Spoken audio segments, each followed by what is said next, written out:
Welcome to this week's Archer's Choice. It is. It's all about. It's Moose Mania time, our favorite hunt of the entire season. Oh, this is heading up to the Yukon, McMillan River. Just everything about this place drives us crazy because we think about it all year long. I mean, there's just something about going after a big critter that big with my Hoyt in my hand. That I just love it. And going up there to, with Don and all the guys at McMillan River Adventures. I mean, this is the ultimate. We've been fortunate to hunt moose everywhere, and it just keeps drawing us. It's like the winning the lotto is going there. What's kind of like winning the lotto? Is our lucky logo. This week it's Hunter Specialties. The name says it all. Sent away. So watch for the logo. We'll tell you what to do with that. Did you like that segue? Oh. Okay, next segue. So clever, Let's go Vic. Moose Mania, shall we? This is going to be a long one. We have 2 shows of it. Yeah, we do. Way There's so much moose. All right, They're just crawling all over the place. They're just... Whoa. Whoa. You should be crying, bellowing. That's what I'm used to.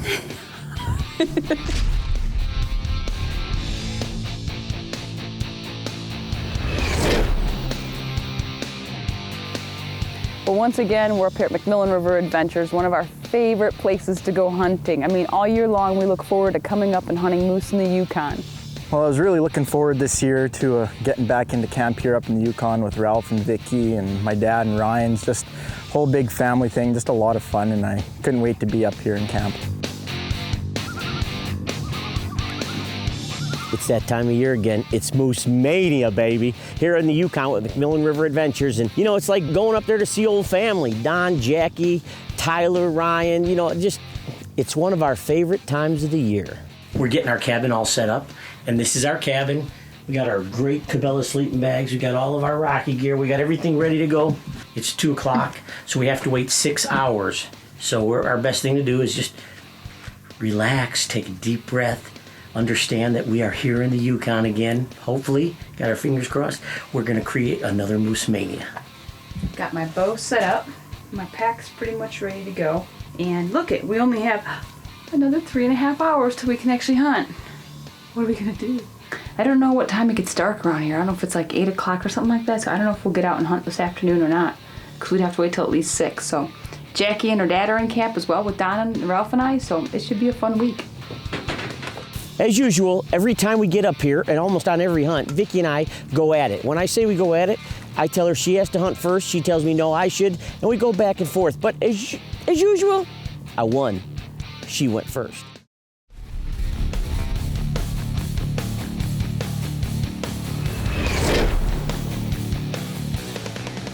Ralph and I always argue about who gets to hunt first. Usually it's not what you would think. It's not usually like, I want to hunt first, and Ralph's saying, I want to hunt first. It's usually like, Ralph, I'll film you, you hunt first. And he's like, no, Vic, I'll film you, you hunt first. I know it sounds crazy, but that's the way it is. First morning out with Archer's Choice here in the Yukon. Moose Mania. Whoop, whoop. Here we go.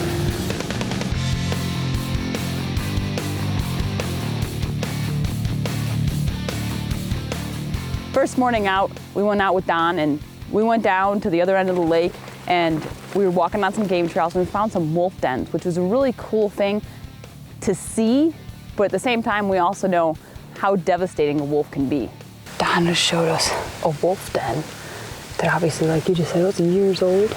Yeah, I imagine this den's probably used by the same pack year after year. You can tell by the dirt, it's been here a long time. It's really packed down. We were up here when we found this last month. Darcy's girlfriend's just a short little thing, and she crawled down and went back in there, and she couldn't see the back end of it. It goes a long ways in there. And the same thing this one down here. Yeah. It's under a big spruce and some real soft dirt, and it goes way in and back as well. Really? You can see wolf pup tracks in it. That's pretty cool. They destroy the moose population and everything else, but it's pretty cool to find out where they live. We're in the boat going through in the middle of the lake, and we stopped, we did some calling, and we heard some grunting, and we saw a bull on the hillside. We decided, you know what, we can't tell, good bull, big bull, little bull, because he was so far up there, we decided to go in after him. Got to the shoreline, we got up, hiked up the ridge side there, got into the area. We couldn't find where he was at. We had pinpointed it right by where the yellow poplars were coming down, but he wasn't there anymore, and all of a sudden we started hearing grunting over to our right.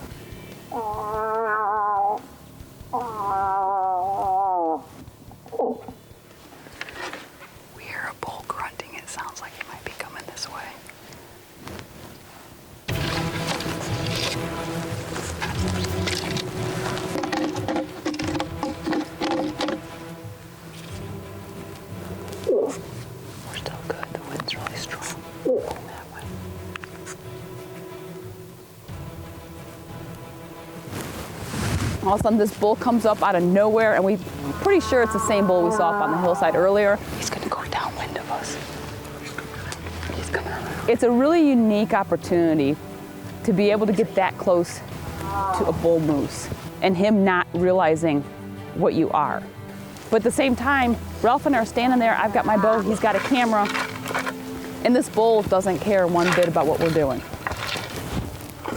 He came up, he's a young bull, he has great potential, but he obviously has a little bit more to learn yet, because he went and he did a 360 all the way around us.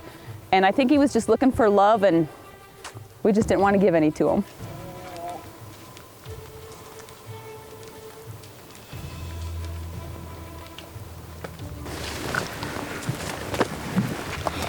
What you got going on there, Don? I set this up about 3 weeks ago on this game trail. There's just a fork in the trails here. See the grizzly hair on the tree here? Yeah, I see that. That's been his marking tree for a few years, by the looks of it. So. That's cool.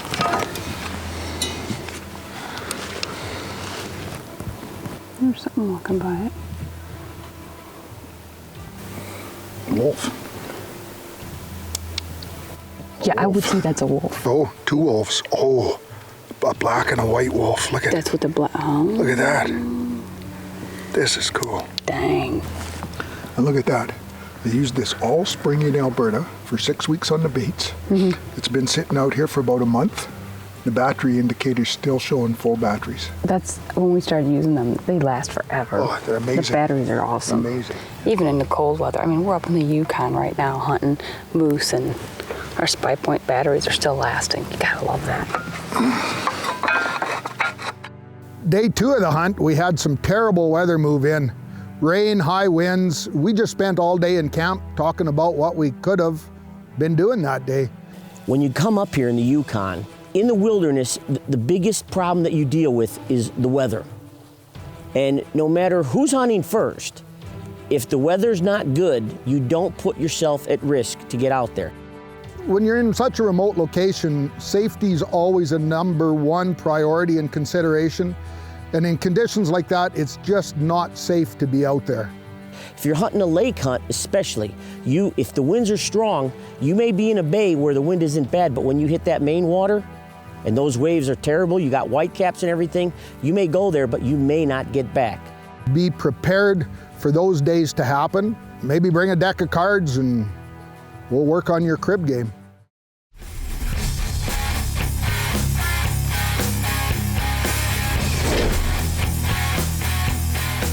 This year we actually came on a later date hunt. This year we thought, you know what, the last couple years it's been so hot and warm and the activity's been so slow that we decided that this year we're gonna come in a little bit later and do the tail end of the hunt rather than the beginning of the month of the hunt, and it's definitely cooler. This might be the coldest day we've ever had here. Everything is frosting up. The fog is set in here so bad that you could barely see the island. So we're just gonna go try to get to a point and sit and maybe do some calling. I feel like a muskox hunting. I'm gonna kill him. This is crazy. Frosting my hair without having to pay for it though. This year was a little different. Last year when we hunted on the lake, we didn't see a lot. On the 7th, I think between the first 7 days, we saw, I think it was a bull, maybe 2, but I don't even, I think it was 1. This year, we had seen already the first few days with Vicki hunting, we seen a few bulls, we saw a lot of cows and some calves. Now that right there, at this time of year, man, that's your golden ticket. If you're on a piece of water, or you're in an area or a slough, and you got the girls, those boys will be there. The next morning, we got slowed down again by the fog, but as soon as we cut the engine, whoa, we could hear a bull. And we spotted a cow, and she kept looking in the bush, and we weren't quite sure what was going on, so we just let out a soft little grunt, and her ears went up, and Ralph spotted a bull, just a flash of a paddle out in the bush. And we decided, you know what, let's get in there. We didn't get a great look at him, but he looked like he might be a decent bull.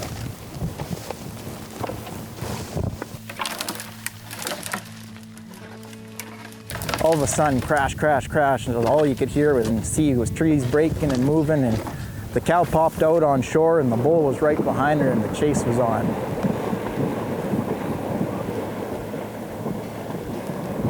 But she didn't want nothing to do with him, and he wanted everything to do with her, but she wasn't letting him have any of it, and it almost cost him his life, because when he was swimming, his nose was getting lower and lower and lower. The one day of Vicky's hunt, I couldn't get out. I had some pressing issues to deal with here at camp. So after I got that dealt with, Ryan and I decided to take the second boat and go check and see how Ralph, Vicki, and Tyler were making out. On the way to find them, Ryan spotted a bull up in the one short. We stopped, had a quick look, and realized quickly that this was a shooter bull. It came out this morning, and we'll see what happens. It's foggy out again. Don and Ryan spotted a bull. We're gonna go try getting him. It's pretty foggy out though. We'll see what happens. The guys had spotted a big bull on the shoreline, and Vicki, Tyler, and I went in, and I have to tell you, do you ever get that gut feeling when you know this is a monster? We just spotted a bull right on the shore. It's kind of raining and gross outside, but he's right here. We see this bull. The guys, we were working as a team. And when they said they'd seen a bull and he was real hot, we hurried up, we came around. All we saw then were just paddles way out in the burn area. So we figured, you know what, let's go in, let's try to bring him into us. Kept the wind in our favor. As we were doing this, this bull, he was coming. We heard a grunt. There's a little bit of a hill between there and that next hill. Yeah, but let's watch the wind. We don't want him to get to our right side. We need to get in front of this bull. This bull probably was on a cow for the past 24 to 36 hours, left her, and now he's looking.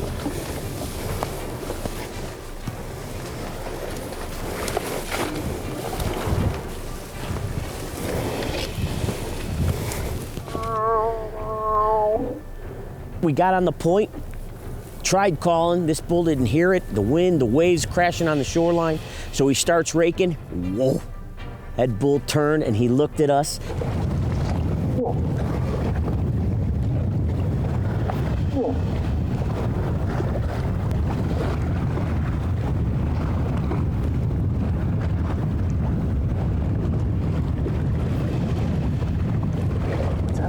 He's gonna try getting downwind of us. And if he starts turning and he starts coming in the bay, as he starts walking, we're starting to get closer. And I mean, all of us, our adrenaline's going to like tenfold. And all of a sudden, he just lost a lot of interest. And because he's a wise old bull, he says, you know what, I'm gonna go circle. He goes back in the bush, and we know what he wants to do. He wants to get on that downwind side. Tyler, Vicki, and I get right up in that bush. We start paralleling him, trying to keep that wind out of his nose. Up the shore, me, Ralph, and Vic go, and we are bushwhacking to try to keep up to where this bull was headed to cut him off. Ralph, Ty, and I, we go heading up right into the shore through the thickest stuff that you can imagine. We got up through all this deadfall into an open burn area. This bull was covering a lot of ground fast. And this bull, he just keeps going, trying to get in front of us, trying to get in front of us. He had his nose up, and you could see his nostrils working, just trying to catch our wind. We just kept pushing forward and just kept going, and we closed that distance. He is. Whoa. What? I'm still in too thick of stuff to get a shot. As we get closer, he's getting closer. I think Tyler and Vicki were about 40 yards, and the wind's howling.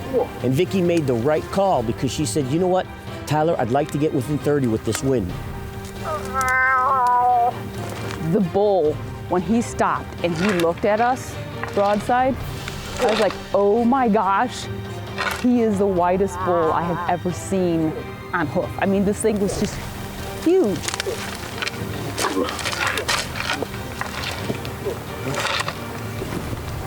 He's quartering to us though. And finally we got to the position where that moment came where I knew that if I didn't take that shot, he's gonna wind us and he's gonna be gone forever. Vicki comes to full draw. She releases her point spider. Yeah. And that Beman goes right through this massive Yukon bull. That bull, I think he maybe went 80 yards, maybe 100 if that. He's going. His back end's going down. His back end's going down. Yeah. My arrow, I think my arrow went through it. I think my arrow went right through him. Oh, he's big. He's huge. Oh my God. McMillan River. We didn't even know it. Ryan and Don had got out of their boat and they were watching this whole thing unfold maybe 40 yards in back of us. This is a group effort. Check it out. What a wild group McMillan we are. River Adventures. This is what it's about. This is why we come to McMillan Oh River. my God. Because of this. Big. When we got up there, man, it was a stud of a bull. It was just shy of 70 inches. Oh my gosh. And it did exit. My Beman went right through him. Look at how wide he is, Ralphie. He had everything you're looking for in a McMillan River bull. He's got beautiful fronts. Look at the long fronts on I him. remember big fronts. Big fronts, yeah. Like, that's freaking gorgeous. Look at the size of his body too. That's a big bodied bull. And I know Ralph always goes, it's not about the width, but you know what? He's almost 70 inches, 68 and 3/4 inch bull wide. I mean, Ralph, you haven't even beat my 65 inches yet. How the heck are you gonna beat this one? To watch that arrow go through that animal, the adrenaline, that's bow hunting. It was so cool. And yeah, she did it again. I've had a hard time beating the 65-inch stuff that she's put down. Now, it's 68 3/4. 68 3/4. I think I'm just gonna go for points. Moose, baby, what a bull! Oh my gosh, that was crazy. What a bull! He was huge. He's just like, whoa, whoa. And I mean, we had to chase around and check the wind and in the water. Inches. And That's just, you don't 30 hear yard, my Hellraiser, my Beman right went through. right Can you through believe him? Oh my gosh. What poundage was 58, 56? Yeah, 58 pounds, yeah. I mean, Hoyt, baby. wow. Hit him where it hoits. It was so cool. And he is like the biggest moose in our house. No.